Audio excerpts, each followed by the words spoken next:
سن 2018 کی حج کے اوپر میں نے عثمان طارق صاحب سے کہا، میں نے کہا مولانا فلاں بہن ہے، پہلے میں بہن کہتا تھا، بس ایک بات بڑی یہاں ہنسنے والی ہے، میں اس کو بہن کہوں، میں نے کہا مولانا میں ان سے پہلی دفعہ 2017 حج عمرے پہ ملا رمضان میں، ان کی والدہ اور ان کے گھر والوں کو لے کر وہ آئے تھے، تو میں نے کہا بہن آپ کو کچھ کام ہو تو مجھے ضرور بتانا، معاف کرنا یہ بات، لیکن جو حقیقت ہے وہ حقیقت ہے، ہمارے تصور میں بھی اللہ کیا فیصلے کر چکا ہوتا ہے آگے ہمیں نہیں پتہ ہوتے ہیں۔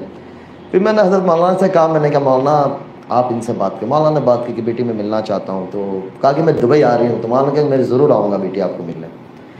تو میں حج سے واپس دبئی آیا اور وہ بھی اپنی والدہ کے ساتھ دبئی آ گئی۔ مولانا انہیں ملے 6 سے 8 گھنٹے، وہ اپنی والدہ کے ساتھ تھی، مولانا اپنے گھر والوں کے ساتھ تھے، ملے، پھر وہ بھی آ گئے، میں بھی انڈیا آ گیا۔ مولانا کا اگر سفر تھا کینیڈا کا، مولانا وہاں چلے گئے۔ مولانا مجھے کہتے ہیں کہ بیٹا اگر آپ کی ثنا سے کوئی سگائی ہو جائے تو بہت اچھا کام آ جائے۔ میں اللہ کی شان 3 دن جماعت میں تھا، تو میرے ساتھی میرے ایک دوست کو میں نے کہا مولانا کا دماغ سٹکا گیا ہے۔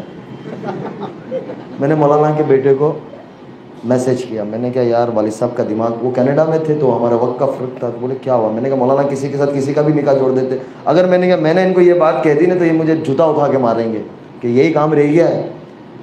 پھر میں نے اللہ کے آگے مانگا، میں نے کہا یار بات تو بڑی ہے لیکن پتہ نہیں کیا ہے یہ 2018 کی میں آپ کو بات کر رہا ہوں۔ 19 پورا چلا گیا، 19 رمضان میں حضرت مولانا عبدالرزاق صاحب اور ہم ساتھ میں اکٹھے عمرے کے سفر پہ ساتھ تھے، تو مولانا کو میں نے کچھ چیزیں بتائی تو مولانا مسکرائے۔ مولانا میں ظاہر سی بات ہے کوئی بھی مسکرائے گا آدمی، میں ایک طرح سے مولوی، اپنی زندگی مولویوں کی سیدھی سادھی زندگی ہوتی ہے، تو مولانا بھی مسکرائے۔ میں نے مولانا کے بیٹے سے کہا، میں نے کہا مولانا کسی کا بھی رشتہ کسی کے ساتھ بھی جوڑ دیتے پیچھے مڑ کے پوچھتے نہیں اس کا کیا حال ہے؟ تو بولے ابھی تک آپ نے لڈو منہ میں رکھا ہے۔ میں نے کہا یار لڈو ایسا پکڑا ہے کہ منہ میں تو رکھنا ہی پڑے گا۔ تو پھر مولانا کی طبیعت بہت خراب تھی مدینہ منورہ میں، پھر ہم لوگ انڈیا آ گئے، اور اس کے بعد وہ جارڈن میں تھی، ان کی شوٹنگ چل رہی تھی، 20 میں وہ واپس آئی۔ پھر میں اللہ کی شان عمرے پہ مدینہ منورہ میں تھا فروری کے مہینے میں، لاک ڈاؤن سے قبل، تو ان کا میسج آیا کہ میں آپ سے بات کرنا چاہ رہی ہوں۔ 3-4 دفعہ میسج آئے، میں حرم میں تھا تو میں دیکھ نہیں پایا، پھر میں نے رات میں بولے میں آپ سے کچھ بات کرنا، کچھ مسائل تھے، وہ مجھے کہے کہ یہ مسائل اب مجھے سمجھ نہیں آ رہا ہے میرا کیا ہوگا۔ فروری کا زمانہ تھا، لاک ڈاؤن لگ گیا، انہوں نے اللہ سے مانگنا شروع کیا، کچھ مسائل تھے، میں نے کہا اللہ تعالیٰ تمہیں اس مسائل سے، اور کوئی دوسرے مسائل نہیں تھے، بس وہ زندگی کے اندر سکون نہیں تھا، چین نہیں تھا، میں نے کہا اللہ تمہیں نکالے گا۔ جیسے جیسے رمضان قریب آتا گیا، شعبان آتا گیا، انہوں نے کہا کہ میں نے اپنے گھر میں بند کر دیا ہے جو ٹیلی ویژن تھا۔ میں نے کہا یار شروع رکھو، کیوں بند کیا؟ میں نے کہا چلاؤ یار کیا مسئلہ ہے؟ بولے بس دل نہیں ہوتا۔ رمضان آ گیا، رمضان میں ماشاءاللہ معمول کے مطابق ہر سال 2 قرآن ختم ہوتے تھے پہلے ان کے، اس سال انہوں نے 3 قرآن ختم کیا۔ میں نے کہا بڑا اللہ مبارک کرے۔ رمضان کے بعد انہوں نے مولانا کو کہا کہ مجھے نکاح کرنا ہے انس سے۔ مولانا کا پھر مجھے آیا، میں نے کہا مولانا 2018 سے یہ 2020 ہو گیا ماشاءاللہ سے، میرے والدین بھی میں نے کہا انتظار کر رہے ہیں، ظاہر سی بات ہے میں ایک ہی بیٹا اپنے والدین کا، تو میں نے کہا مولانا، بولے نہیں اب ہوگا۔ تو پھر مجھے کچھ سمجھ نہیں آ رہا تھا، تو میں نے ٹھیک ہے، میں نے کہا جون جولائی کا مہینہ تھا اور اسی کے اندر 2-3 ماہ اور گزر گئے۔ میں نے ان کو کہا یار، پھر جیسے اللہ کی طرف سے امتحان بھی آتا ہے، جیسا بندہ ہوتا ہے نا ایسا امتحان ہوتا ہے، لیکن بندہ جمع رہتا ہے نا تو اللہ کی مدد آتی ہے، بندے کی دل کی نیت صاف ہوتی ہے اور مضبوط ہوتی ہے نا تو اللہ تعالیٰ کی مدد ایسے آتی ہے۔ اتنا کام آنا شروع ہوا، جیسے لاک ڈاؤن کھلنے گیا تو وہ جو پتہ نہیں نوجوان سارے بیٹھے ہیں، مجھے نام یاد رہے گا، خطروں کے کھلاڑی ایک شو آتا ہے، پتہ نہیں آپ نوجوان بیٹھے ہوں گے، میں نے دیکھا کبھی نہیں ہے لیکن وہ بتاتے تھے، تو اس کی آفر آئی، بولے پہلے جا چکی تھی اور بہت زیادہ، میں نے کہا چلے جاؤ کر لو آپ، میں نے کہا کر لو ہمارا کیا ہے، 10 دن کی بات ہے آپ کی، بولے نہیں بس نہیں کرنا۔ اس کے بعد جو انہوں نے یعنی ایک شوٹنگ کی تھی اس کا دوسرا پارٹ آ رہا تھا، اس کے لیے وہ بہت زیادہ مشہور ہوئی تھی، تو کام بولے اتنا آیا کہ 17-18 سال کی زندگی میں کبھی اتنا نہیں آیا، اتنا کام آنا شروع ہو گیا۔ میں نے کہا یار کر لو۔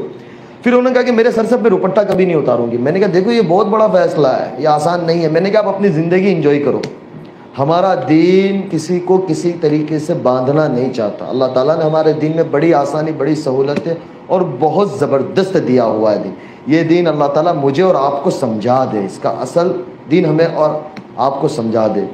تو میں نے ان کو بولے بس میں نے طے کر لیا، مجھے کہا کہ مجھے اناؤنس کرنا ہے، مجھے چھوڑ دینا ہے۔ میں نے کہا یار آپ سوچ لو، میں ٹالتا رہا، اکتوبر آ گیا، بولا آپ نے اب نہیں کہا نا تو میں اپنے اعتبار سے اناؤنس کر دوں گی۔ میں نے کہا یار خاموخواہ کیوں یہ کر رہی ہو؟ بس بولے بس میں نے 17 سالی زندگی کے اندر لوگوں کو اس سے نقصان پہنچایا ہے، تو میرا نیت ہے کہ میں اللہ کے بندوں کی اور انسانوں کی خدمت کروں، دنیا میں بسنے والے ہر انسان چاہے جو بھی مذہب کا ہو، میں اس کے لیے کام آؤں، میں اس کے لیے خدمت کروں۔ لوگ پریشان حال ہیں تو میں اس کے لیے خدمت کروں، اور اللہ مجھ سے کام لے گا مجھے کہ میں ان کے کام آؤں۔ میں بڑا یعنی ارادے نہیں کہ اللہ تعالیٰ ان کو اس کے اوپر اتارا کہ میں کوئی ہاسپٹل بناؤں، میں اس طریقے سے کچھ کام کروں۔ میں نے کہا یار یہ بہت بڑا فیصلہ ہے۔ 9 اکتوبر تھا، میں نے کہا دیکھو آپ سوچ لو۔ بولے نہیں بس میں نے طے کر لیا۔ میں نے کہا ٹھیک ہے۔ پھر مغرب کے بعد ڈالا، دوسرے دن اس کو میڈیا نے کور کیا اور چھوڑو۔ میں نے کہا دیکھو یہ بہت بڑا فیصلہ ہے ثنا، یہ یاد رکھنا۔ بولے نہیں۔ میں نے کہا بس اللہ میاں خیر کرے۔ اور پھر ایسا وقت گزرتا گیا، نومبر آ گیا تو مجھے بزرگوں نے، میں نے مولانا سے مشورہ کیا، مولانا کے بس نکاح کرنا ہے۔ پھر بزرگوں کے مشورے سے نکاح ایسے ہوا کہ آپ یقین نہیں کرو گے، میرے بہنوی نے میرا ایک جوڑی کپڑا تیار کیا، مجھے پتہ بھی نہیں تھا میرا جمعہ کو نکاح ہے، جمعرات کو میرے پاس کپڑا نہیں تھا۔ میں نے کہا بس ہو جانا ہے، جا کے مسجد میں بیٹھ گیا۔ حضرت مولانا احمد لاٹ صاحب کا بیان مسجد میں شروع تھا، مولانا لے کے گئے، میں باتھ روم میں تھا، تیار ہو رہا تھا، یعنی وہ سچویشن میں نکاح ہوا ہے۔ لیکن میں آپ کو ایک بات بتلاؤں کہ جو آدمی معمولات کا اور اعمال کا پابند ہوتا ہے نا، اللہ کے ساتھ اس کی اتنی مدد ہوتی ہے کہ میں آپ کو بتا نہیں سکتا، اور اللہ اس کے کام بنا دیتا ہے۔ دوسرے دن ہفتے والے دن ہمارا چھوٹا سا ایک ولیمہ تھا، کیونکہ کووڈ کا زمانہ تھا، تو ہم نے 100-150 کے درمیان میں جو گورنمنٹ کی گائیڈ لائنس تھی اس کے اعتبار سے ہم نے گھر والوں کے درمیان میں دوستوں کے اندر چھوٹا سا ایک ولیمہ کیا۔ تو شام کے وقت تھا، تو ظاہر سی بات ہے تیاری ہوتی ہے، گھروں کے اندر مہمان ہوتے ہیں، تھوڑے بہت 10 مہمان بھی ہو جاتے تو مستورات میں یہ ہوتا ہے۔ اب ظاہر سی بات ہے دلہن وہ خود تھی، اس نے اس کی سورہ واقعہ پڑھی ہے، سورہ رحمان پڑھی ہے، سورہ سجدہ پڑھی ہے۔ آج جب عشاء کے بعد فارغ ہو تو مجھے کہنے لگی مجھے سورہ رحمان سورہ واقعہ پڑھنے میں، مولوی کھڑا ہو جا تو بھی اب چپ چاپ، اب کوئی رستہ ہی نہیں ہے۔ میں نے کہا 1:30 بج رہا ہے، کل پڑھ لیں گے، چھوڑو نا۔ میں نے کہا ابھی سو جاؤ، نماز تو پڑھ لی ہے۔ بولے نہیں یہ تو پڑھنا ہے۔ میں نے کہا اللہ میاں خیر کرے۔ تو خلاصہ یہ نکلا کہ اللہ تعالیٰ جب دل میں ڈال دیتا ہے اور تھام لیتا ہے نا، تو اللہ پھر کام بھی ایسا لے کے آئے، لوگوں کے دلوں میں محبت ڈال دیتا ہے، عزت ڈال دیتا ہے۔ ہماری ایک بہن ہے انڈسٹری میں، ان کا نام میں نہیں لوں گا، وہ یعنی اتنی مشہور ہے اور ماشاءاللہ سے وہ یعنی ہر وقت کسی بھی طریقے سے لائٹ میں رہتی ہے۔ تو وہ ان کو میسج کرنے لگی کہ یار آپ گاڈ کی اینجل ہو، آپ میرے لیے دعا کرو کہ اللہ میرے لیے بھی اچھا کر دے، اور آپ کو دیکھ کے بڑا اچھا لگتا ہے، سکون آتا ہے۔ تو میں نے ان کو کہا کہ آپ اس سے ملو۔ تو مجھے کہتی ہے کہ ثنا پہلے مجھے ایسا لگتا تھا کہ آپ نے یہ چھوڑ دیا، آپ کی دنیا ختم ہو گئی، یعنی اب آپ کا سارا کچھ ختم ہو گیا، لیکن ایسا لگتا ہے کہ ماشاءاللہ آپ بہت اچھی دنیا میں چلی گئی ہو، اور آپ بڑی خوبصورت لگتی ہو، اور ماشاءاللہ آپ کی اللہ تعالیٰ نے نور ڈال دیا ہے، زبان میں تاثیر ڈال دی ہے، اور پھر وہ کوئی بات کہہ دی ہوگی تو 4 دن کے بعد اس بات اللہ تعالیٰ نے سچ کر دی اور ان کا کام ہو گیا، تو لوگ آنا شروع ہوئے۔